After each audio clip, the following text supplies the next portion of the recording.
Hello, everybody. Welcome to TBC Central Broadcast number 9. My name is Nancy, and I am your host for today.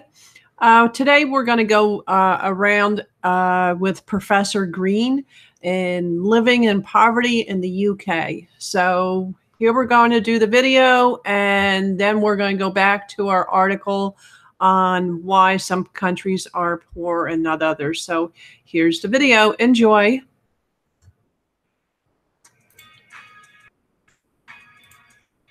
Professor Green, and I grew up in London, where the number of children living in poverty is the highest of anywhere in the UK. Some of my earliest memories are of struggles with money.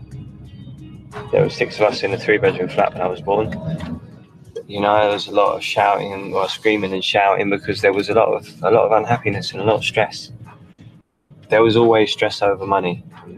I remember my nan overstretching herself quite often, probably to try and fill the void in my life, which were 2 parent-shaped holes. And as a kid, you don't understand all the details of things, but you feel what's going on. You know, anytime any of the debt collectors come around to collect money, I'd get shuffled off into another room. But that said, there were people in much more severe situations than what I was in when I was growing up. Today, 27 years on, and 1 in 4 children in Britain are growing up in poverty. I don't care if they call me poor and all that, but it's like, you don't understand my situation, how I'm here. This can mean being cold or going hungry, but it can also have a devastating emotional impact on a child's life. I don't want to move anymore. The UK is one of the richest countries in the world, but the number of kids in poverty is predicted to rise by 1 million in the next 5 years. I want to understand what effect this is having on the children growing up poor in Britain today.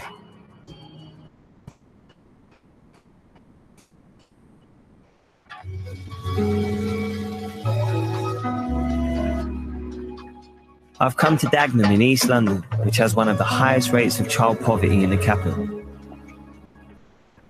I'm meeting a family who I'm shocked to discover are being evicted from their home today. Hi, Nikki. Yeah, hi. Stephen.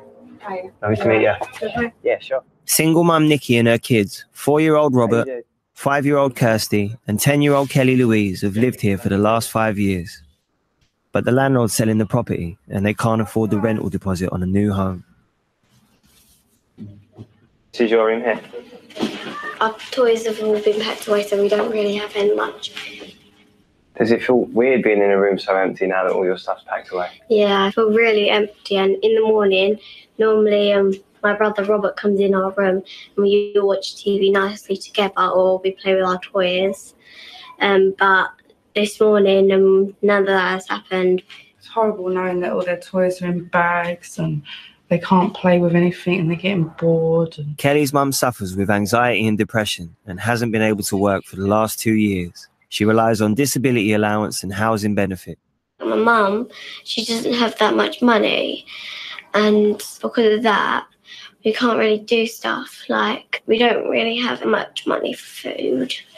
We don't really have any money for, like, extra toys or anything, and it's really hard.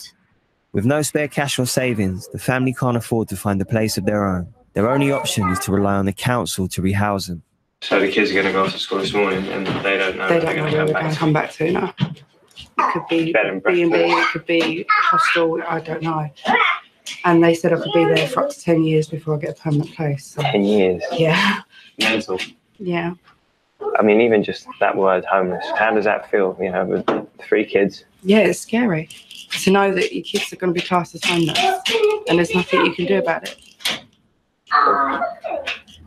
My brother Robert, he's like running around, he's like, I don't care, I don't know what's happening, so leave me alone, wandering around like that. Yeah, I guess with you being the oldest, you've got a little bit more responsibility. Yeah. And a lot more worry for it. Yeah. Does that make it hard then, going to school with that kind of worry in your head? Yeah. I hope that they don't move us somewhere far away, because I really want to stay in the school. Because when I don't have my friends with me, I feel really upset. I feel really lonely. And it's really hard for me to settle without some friends that I already know. I want to see your mum. Sorry.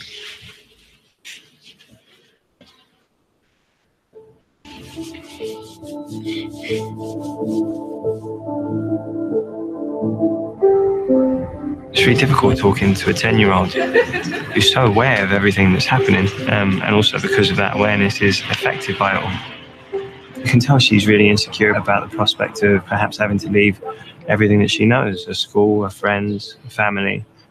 And I think in this situation, you'd be inclined to worry for Nikki, you know, what she's going through, trying to look after the kids and all the stresses that she has. But, you know, you forget that kids are smart.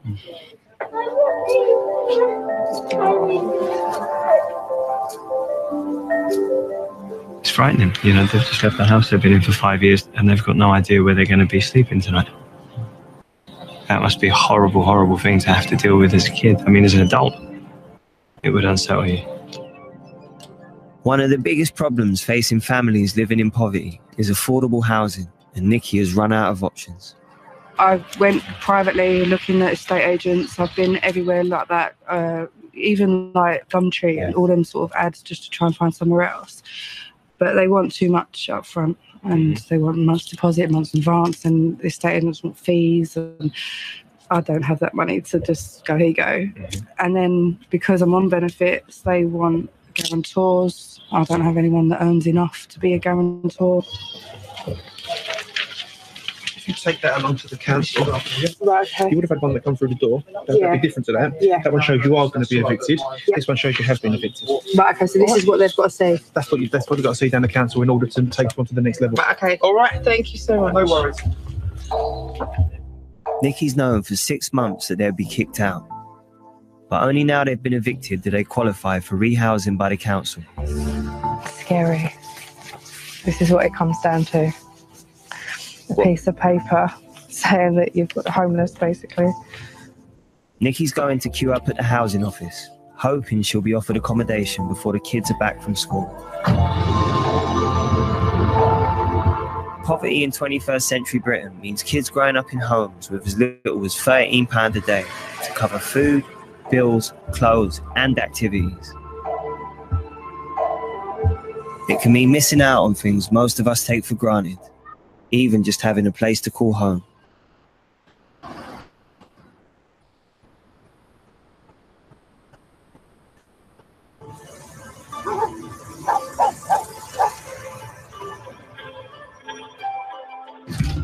In South London, I've come to meet a boy and his family who've been stuck in emergency accommodation for the last 18 months. Hello. Tyler lives on the 3rd floor of a former hotel in 2 small rooms with brother Keon and mum Tara. Because of my health problems, I could turn around and say, no, I'm not going to take it. I'm going to lose it.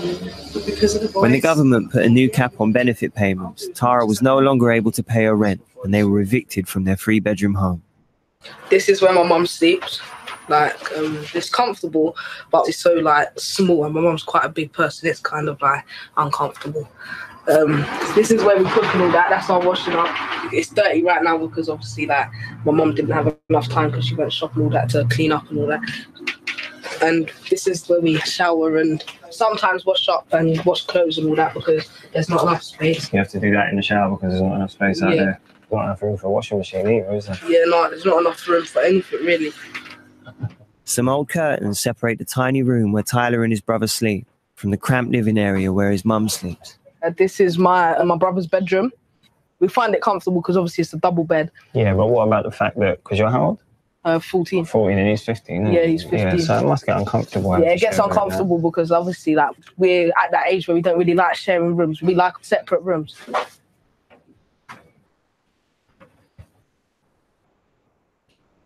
I don't really like having friends around here.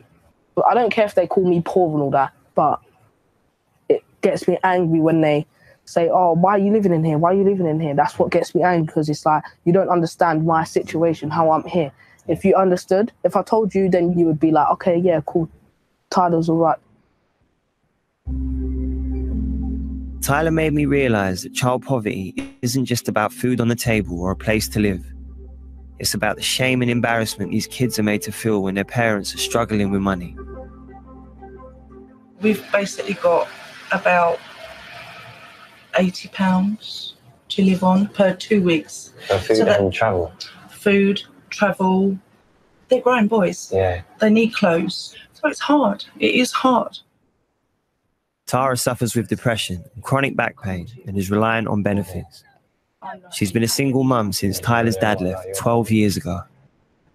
Do you think with everything that Tyler's had to take on board, he keeps stuff from you? Completely.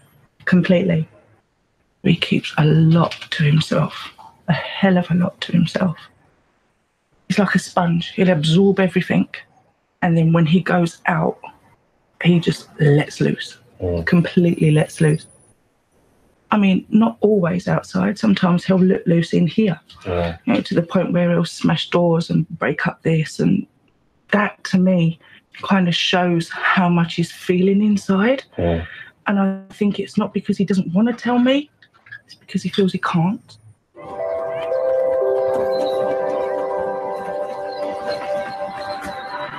Do you think what you're going through at the moment has any effect on Tyler's prospects or his hopes for the future? I do. I worry that because we're here, Tyler thinks he's not worthy of anything. So he hasn't got to worry about his exams. He hasn't got to worry about studying because he may feel he's not worth any more than where we are now. And I do worry. Tyler knows drug dealers that are here. I worry that he's going to think, well, we need a bit of extra money. Let me just do this. Let me just do that. I just worry that that's what he's going to get into.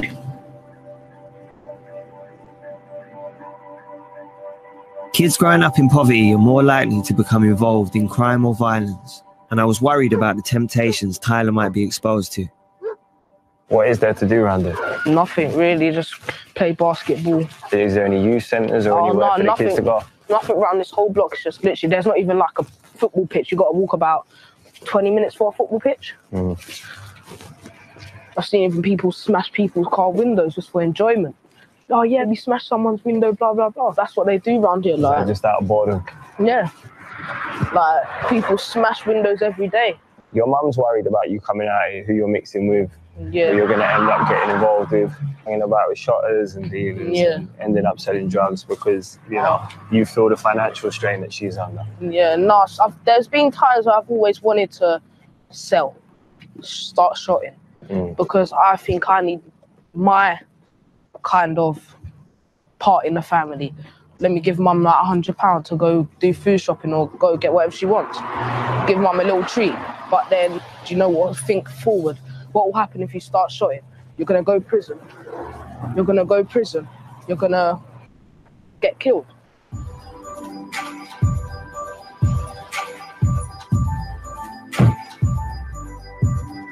You know, what sort of childhood is he having? He's not getting to experience his childhood as a child. And the stress that he's having, whether he understands it or not, is coming out in other ways and it's causing behavioural issues. And just having all of that energy that I'm sure if he had something that he enjoyed that he could focus it on, he'd be in such a better place. But there's nothing on offer. There's nothing round here. It's, you know, housing in chicken shops and off licenses. And not much else. There's a lot of people who put blame on people, like, well, they must be in that situation because they've done something to be there, they deserve to be there. But if you fast forward in 30 years and Tyler's in the same situation that his mum's in, is it really his fault?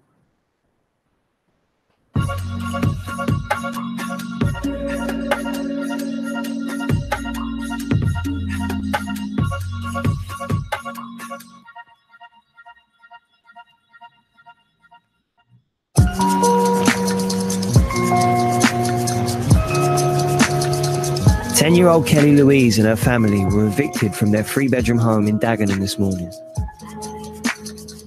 Mum Nikki has waited 6 hours at the council offices in the hope they'll find her a new home before her mum brings the kids back from school. Come in. If we're going to stay in a room and we have to share the bathroom with other people and other families, and the kitchen, we have to share that with other families, okay? And then later on down the line, we will then move again. Okay. You okay?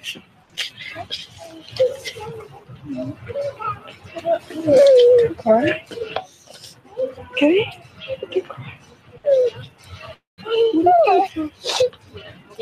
But it's really hard.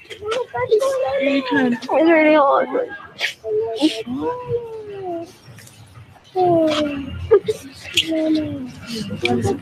Everyone at school, they're really expecting me to come to school tomorrow. I'm really happy about it and glad about it, but I'm not really. I don't really like it at all. I don't want to move anymore. I wish everything would stay as it is. I'm seeing you upset about it. It makes me more upset. I'm not. I'm really upset because I feel like I've let you down. Okay. I'm okay. Okay.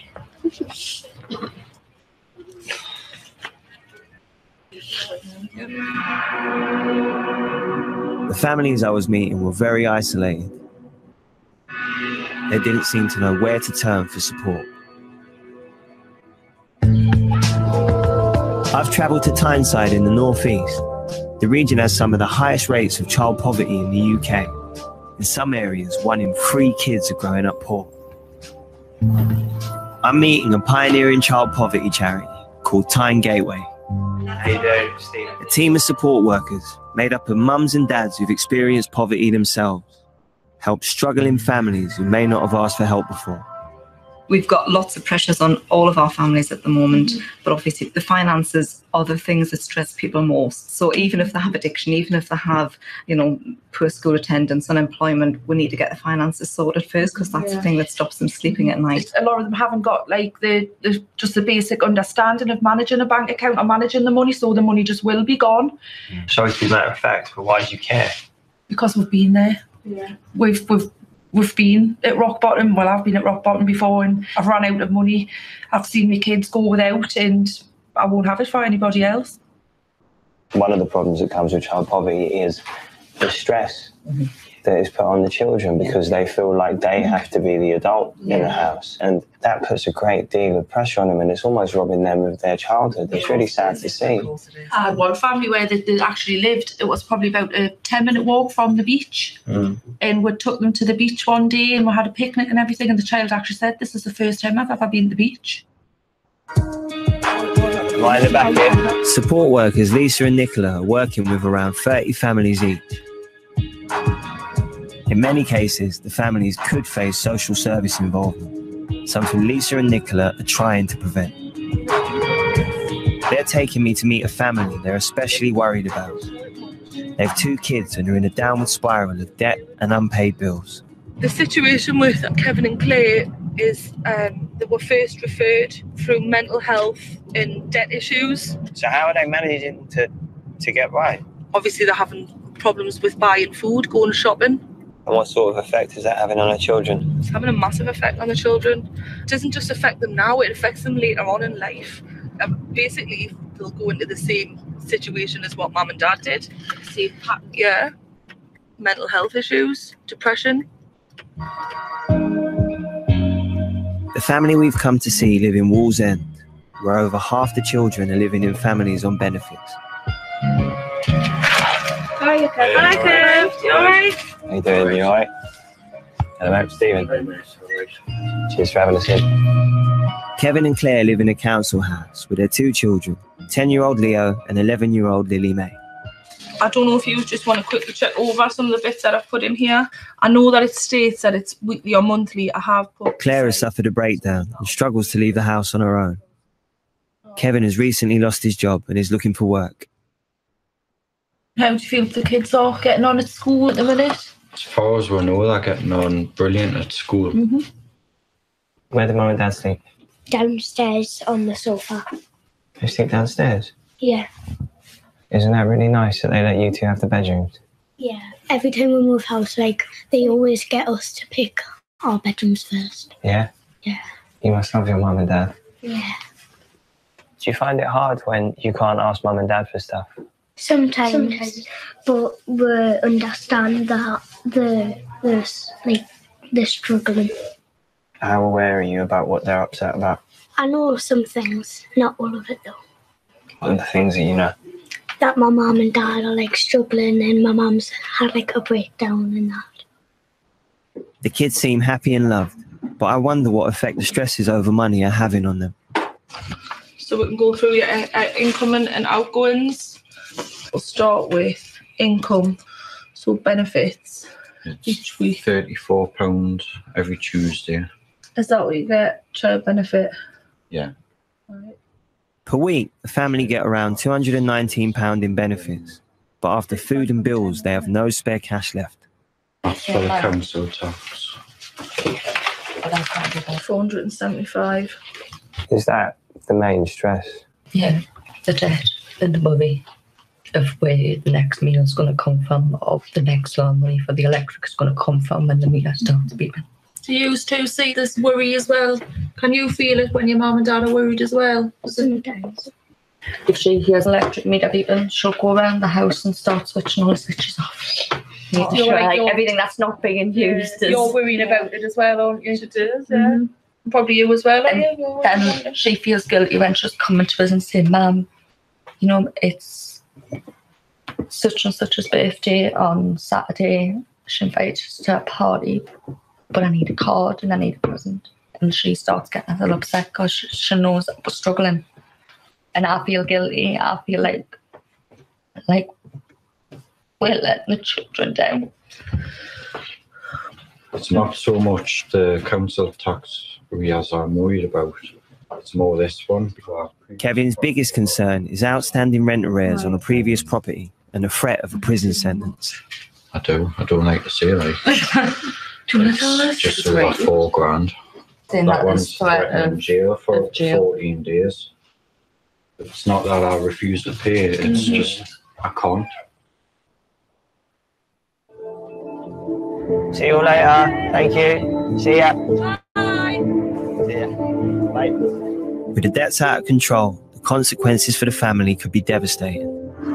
It's either bailiff action or threatening jail for Kevin. And if he goes to jail, how is that going to leave the family? He's not going to be able to manage. The kids aren't going to be able to manage without dad. And to be honest, if it wasn't jail and it was bailiffs because they couldn't afford to pay, they're going to come into the family home and they're going to take what they have got, and they haven't really got much. As you've seen, they've got very little. And that'll probably affect the kids more than... Exactly. If dad goes to prison and Lily May and Leo get taken away from Claire so they can't be with their mum or their dad, who suffers? They suffer. The kids suffer. And what happens later on in life? When they have kids, their kids probably suffer because they're so fucked up from the situation that they're put in.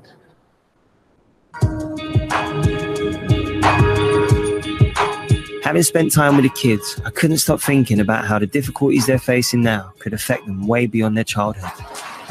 Kids that grow up in poverty are more likely to be adults living in poverty, and their children are more likely to be children brought up in poverty, and so on and so on and so on. And it becomes an incredibly difficult, if not near impossible, cycle to break. You know, they end up finding it very difficult to find decent jobs, forging proper relationships. And with that, it becomes really difficult for them to make, a proper contribution to society. But why would you make a contribution to a society which has given fuck all to you?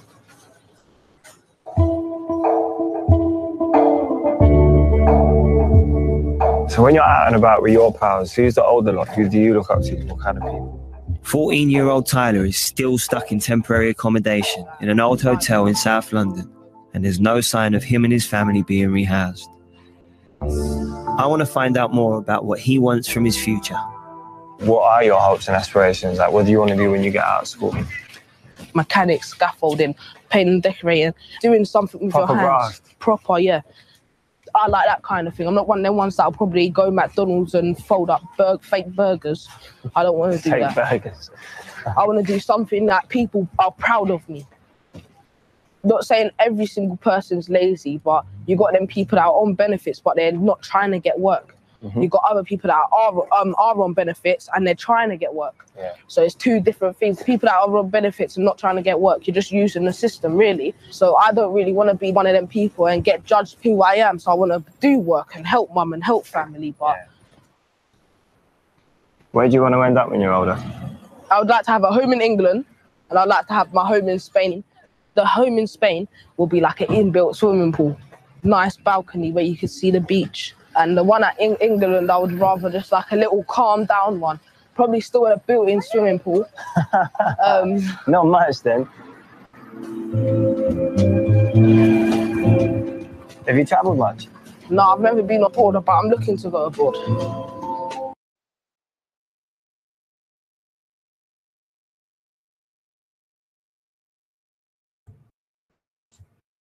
Okay, we will continue that video tomorrow. For right now, we're going to go back to our article, Why Some Countries Are Rich and Others Are Poor. And we continue with resources. Thirdly, every country has been dealt a hand in natural resources. It takes an infrastructure to capitalize on these, but some places have a distinct advantage over others. Oil is the most obvious. Nobody is in doubt about how much Saudi Arabia or UAE make their money. Amongst other advantages, gold and diamonds have helped South Africa build the most successful economy on the continent. These are all non-renewable resources. Once they're gone, they're gone. But while stocks last, there is wealth to be made. Besides these, there are renewable resources such as forest, fish, stocks that, if correctly managed, will refresh themselves. Much South American development has been based on Amazon rainforest and natural rubber and then timber. Finally, there are what sometimes called flow resources. These are renewables that no need to management, wind, tide, and solar resources.